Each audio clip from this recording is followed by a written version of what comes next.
Let's talk about a really cool impact drill that, to be honest, is a bit of fun as well. I see so many amateurs getting into a good position at impact, but then they don't hold that position for long enough. Really good pros and elite players get the club in an awesome position here, and then they hold those angles and they drive the club down towards the target.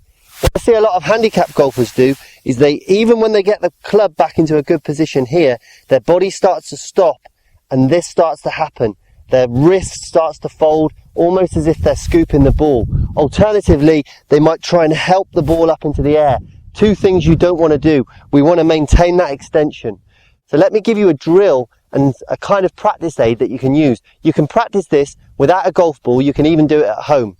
First of all, we're going to use a sweatband.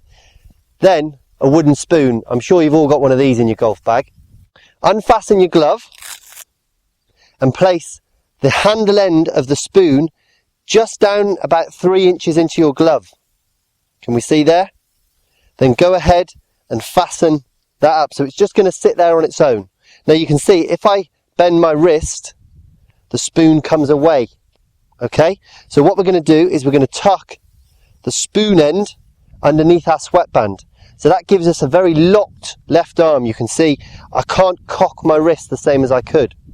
Go ahead and put your hands on the golf club from there. If it's a little bit tight, the spoon, the handle end of the spoon is probably a little bit low. So get it in that position.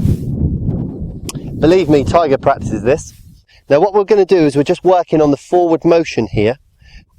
If you try and cup your wrist now, if you try and get your left wrist moving that way, it won't, because we've now blocked off that there.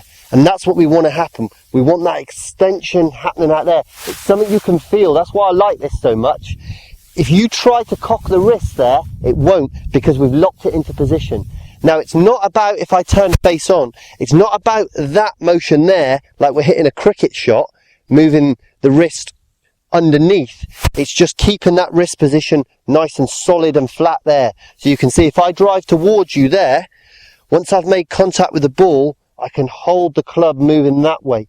You can see my wrist is in an awesome position.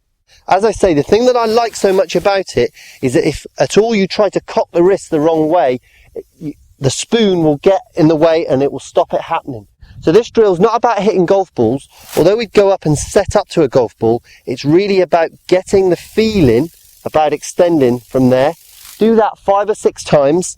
Take the spoon out, set up to the shot, and just hit a short shot down there, getting that feeling. You can see that feeling there, that nice firm back of the left wrist. So go ahead, practice that drill. It's really going to improve your impact position.